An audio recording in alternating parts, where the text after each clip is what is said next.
Hi, this is Mark Allen along with Dr. Greg Celaya. Not normally how I would open our show, but Dr. Celaya is a chiropractor and has advanced degrees in nutrition. I'm Mark Allen from Late Night Health. You can see that behind me. That's the name of our radio show that we do every week. It's on KABC in Los Angeles and iTunes and other places. We're going to talk about peanuts today. And are they good? Are they bad? Or what?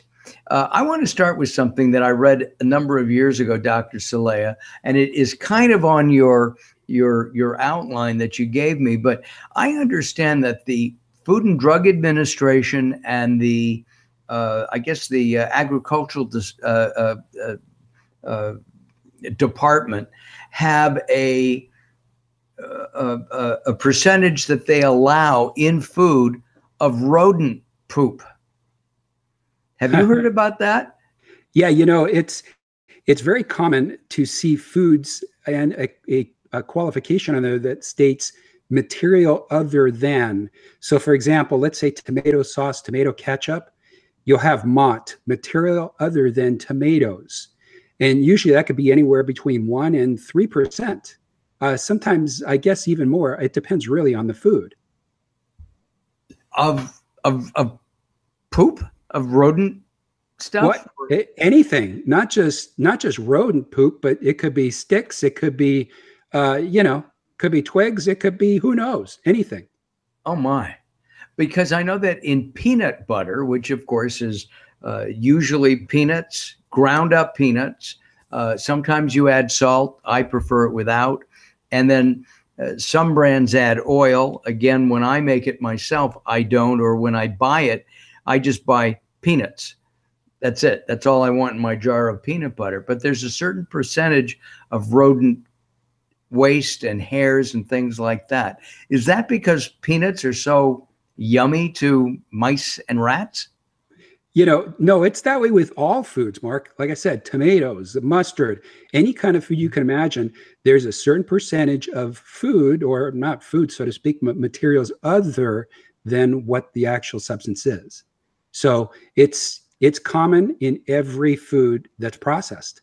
They can't make it perfectly clean. But yeah, do rodents like peanuts? Obviously, it's probably one of their favorite foods. Well, let's talk about peanuts, because I do like peanuts, but they're not my favorite nut. Okay.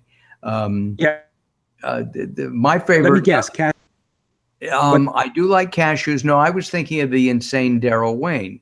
He would be my favorite nut. Oh, I got you. Okay. Yeah. Actually, cashews are my favorite nut. You're right. How about you? Yeah, cashews are usually everybody's favorite nut because they're really high in carbohydrates in addition to everything else. So, interesting. Yeah. I've been eating roasted cashews. Well, let's talk about peanuts first of all. I guess peanuts are the most popular nut because they're easily grown. They've been marketed. Lots of things can be made from peanuts. George Washington Carver, I guess in the last century, early part of the 20th century, I think that's when he was alive, invented everything from shoe polish to petrol, if you will, from peanuts. Yeah, I had split pea soup the other night, and it had peanut butter in it. Oh, wow. Interesting. And you'd never know it. It gives it that really smooth, creamy flavor. And you don't taste the peanuts, by the way. Yeah, peanuts, as I said, are not my favorite. I'd rather have cashews, cashew and chocolate, cashew and coconut. And peanuts are just, to me, I guess, bland and everyday. But are they good for us? Are peanuts in general good for us? Yeah, they're fantastic. I mean, there's plenty of vitamin E, thiamine, niacin, folate, B5, iron, magnesium, phosphorus, resveratrol. You have CoQ10, flavonoids. I mean, the list goes on, and they're really high in fat, and predominantly omega-9 fats, like the the olive oil, the avocados. But There's a significant amount of omega-6 fat in there as well. And omega-6 it's not as good as an omega-3. So too much of a good thing or too much of a peanut can be inflammatory. Did you say omega-9s? I've never heard of those. Yeah, they're your monounsaturates. So you see those olive oil, avocado oil, they're great. And the good thing about the omega-9s is they don't oxidize as much as you would some of the other fats. So you have a lot of these vegetable oil fats that are polyunsaturated, and Right. they oxidize and as a result create inflammation in your body. Got it. Inflammation, as you and I have talked for years and years, Oh, yeah. is the cause of the root cause of disease. Yeah, pretty much. I mean, it's the main issues nowadays in different types of inflammation, but inflammation is a big problem. So if they're high in fat, are they, and they have, the omega-3s, which everybody hears about and everybody, is bombarded, take omega-3s, fish oil, flaxseed oil, but are peanuts a good source of these kinds of fats? And does the good outweigh the bad in regard to fats? Well, they're really not high on omega-3s. They're high in omega-6s and 9s. And they're okay. They're not bad, but omega-3s are the king. The problem is it's hard to eat a lot of omega-3s because omega-3s are pretty dominant in fish and vegetables, which are great. And that's pretty much one of the dominant things we should be consuming. But it seems as though omega-6s are ubiquitous. They're everywhere.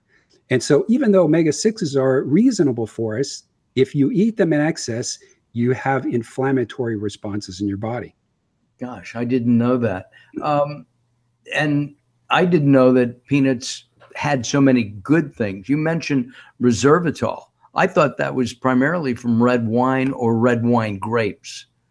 It's in a lot more than just that. But, we're not talking it's a main source of it, but it's great.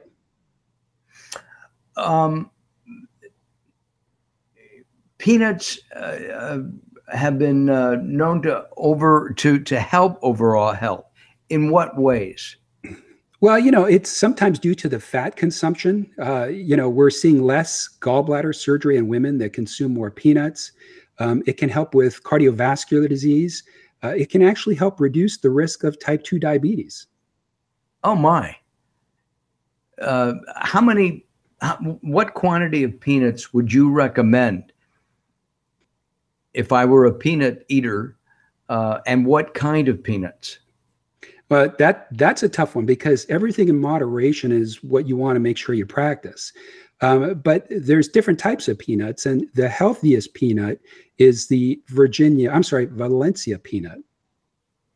Is that from Spain or from just by Magic Mountain in Southern California? Yeah. No, it's a lot of them are grown in New Mexico, and they're grown there, and they're great because they usually do not have a certain mold on them, which other peanuts do, and that makes it so that mold itself doesn't release an aflatoxin, which is carcinogenic and can actually lead to allergies as well.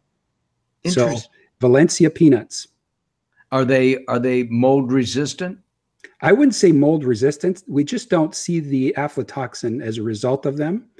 But almost any peanut that you're storing in bins can have mold. It's just we don't see it common in the Valencia peanut. And I know that peanuts are sold in a variety of ways. I know how I like them. I like dry roasted, no salt.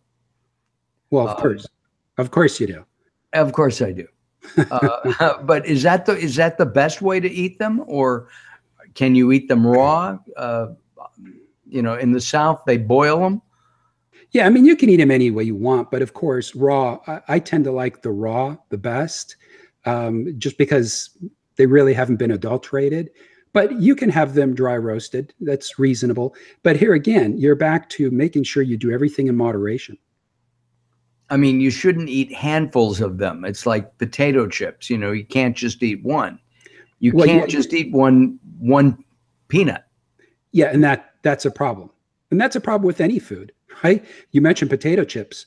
Man, boy, I bet you everybody could live off of potato chips, including myself. Chips, they're bad news. But, if you're going to do chips, you have to make sure you do organic, that has to be processed a certain way to minimize your exposure of inflammatory agents, which can cause, we're talking the different fats. I just tried a chip, and I don't remember the name. It had oil. It was organic potatoes and organic oil, and a little bit of sea salt, and they were really good and they were, of course, sealed in a bag. But what impressed me and my wife was the smell. They smelled like fresh cut potatoes. Yeah, well, potatoes are one thing, but on top of it, boiling stuff in different oils, and there's no real set time of how long those oils have been used and boiled, which increases the oxidation, which can increase the inflammation. So it's a tough one. Chips are tough. I mean, I love them just like you, and I love peanuts just like you. Right. But you want to make sure you don't live off this stuff. No, go ahead. Because the inflammatory issues that can become from them. Let's talk more about the mold. Is that mold found on other legumes or peanuts, other nuts? Well, it's pretty well known for nuts. And so it is actually carcinogenic as well. And so it's, in addition to carcinogenic, they're saying that some of this mold can attribute to some of the allergies that we're seeing nowadays. Oh my. And I mean, is a handful of nuts too much? No, I don't think so. I mean, it depends. How often are you eating a handful of nuts? If you're eating a handful of nuts every 10 minutes, yeah, you have a problem. So everything in moderation, and you don't want to make a meal just out of nuts. Nuts have been included and become a base for many vegetarian dishes. They make cheese out of nuts. They make sauces out of nuts, tahina out of nuts, a lot of different things. Do you have to be careful on the amount then that you're eating that are nut based? Yeah, of course. It's just like anything else. Everything in moderation is going to be healthy. If you live off of nuts, you're going to end up with certain issues. I mean, just like eating too much spinach, right? Or too much broccoli. If you live off of those, you'll have a problem. It's just a matter of time. I was on an airplane a couple of years ago, and as we sat down, they made an announcement. They would not be serving snacks because somebody on board was allergic to peanuts, and they didn't want them to go into anaphylactic shock. I've not seen that myself. However, I've heard stories, and people who are allergic to peanuts die. Yeah, and if you look at the rate of allergies to nuts, in the last 10 years, they've doubled. And you got to wonder why, right? I mean, what's going on? When you and I were kids, we didn't hear this before. No. But now it's everywhere. I was on a plane as well. And, I don't do gluten. And they're coming around with pretzels. Right. I said to him, hey, is it possible I can get nuts? And the lady says, nope, there's somebody on the plane that has an allergy to nuts. So we're not serving nuts.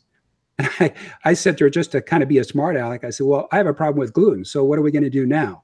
So, but it's a big deal. It is. But somebody can be so sensitive to peanuts, allergic, that somebody who's eating them at the beginning, in first class, for example, and the person who's allergic is at the end of economy, they have a problem with that person eating, and they're 100 feet away. Well, I mean, there's dust and different things, that they can be exposed to. But when somebody has anaphylaxis, and that's probably the problem too, is some people may not be allergic, but they're saying they're allergic. And now we have a problem because anaphylaxis can kill you. So what are you going to do?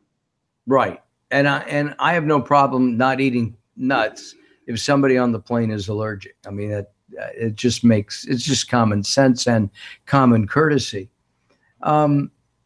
You mentioned that people have become more allergic, and I've seen that even in myself. I don't eat a lot of nuts. I'm not a big nut person. I'm nutty, but I don't eat a lot. And I'm curious, have more allergies been reported? And do you think there's a connection to the consumption of peanuts in particular? Well, I would say there's a problem more with everything. We've created issues over the last 30, 40 years, and nuts, of course, are one of them as well. And so, I mean, there's plenty of ideas as to why we're having problems with nuts, but it can be forwarded on to other things as well. For example? Well, I mean, you have dairy issues. You've got different forms of nuts.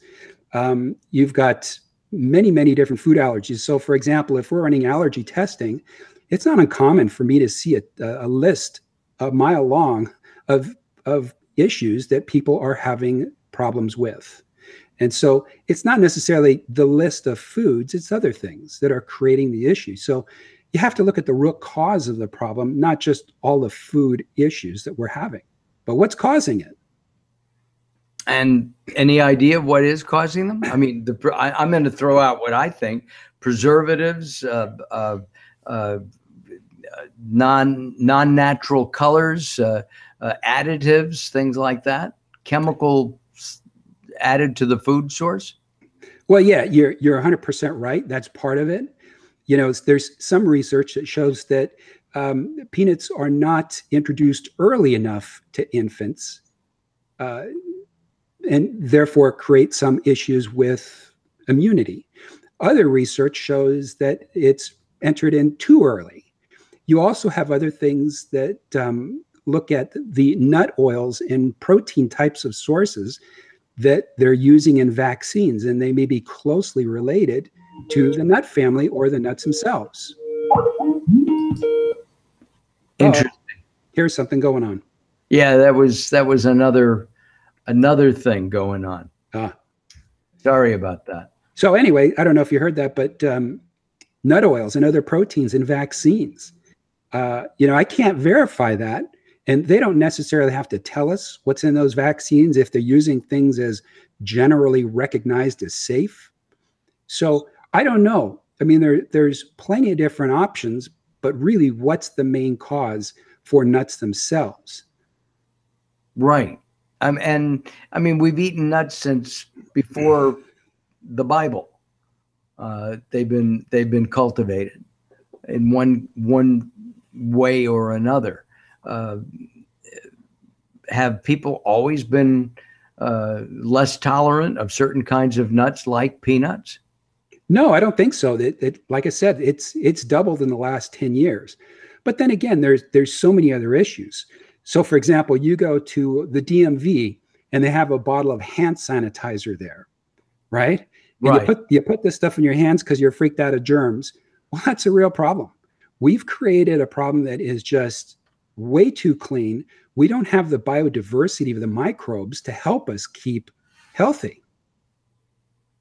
And obviously, the newest thing with the hand sanitizers is, I think you're the one who told me, is that the microbes are saying, I'm okay with this. I can live through this stuff now. I've mutated and can live through I've adjusted, and the hand sanitizer won't hurt me anymore. And they live and they multiply and can make people sick. Yeah, and that's the case as well. But we've killed the good bacteria. I mean, our body is covered inside and out with good bacteria. Right. And they're necessary to help us tame the bad bacteria. So if we kill the good bacteria, we're not going to be able to tame the bad bacteria. And so we've scrubbed and cleaned ourselves to death in a response, thinking that we're having problems with bad bacteria. But our problem is we have to learn how to make the good bacteria flourish, because you're not going to live without bacteria. In fact, we wouldn't be here without bacteria. They help us in every way, shape, and form. Well, and maybe another topic for us at some time would be to ingesting good bacteria in terms of probiotics, because that's what those are, right? Oh, absolutely. Absolutely. And we can get into a whole conversation about the gut.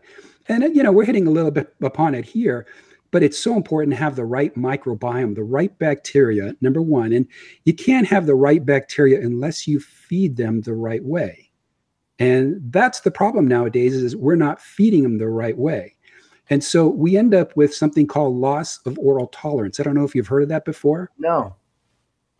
So it's you're not able to consume anything. Like I mentioned to you before, you'll do an allergy type of testing, food testing, and the list will be a mile long. Well, it's not the foods, it's the system. So we've lost oral tolerance for what we're consuming. And there's reasons for it. And you have to get to the root cause of the problem to be able to determine, why we're having a loss of tolerance. Got it. Well, Dr. Celaya, I really appreciate your time today, and thank you for inviting me here. You can reach out to Dr. Celaya at Dr. Celaya, CELAYA.com, Dr. Celaya, CELAYA.com, or take a look at latenighthealth.com, latenighthealth.com.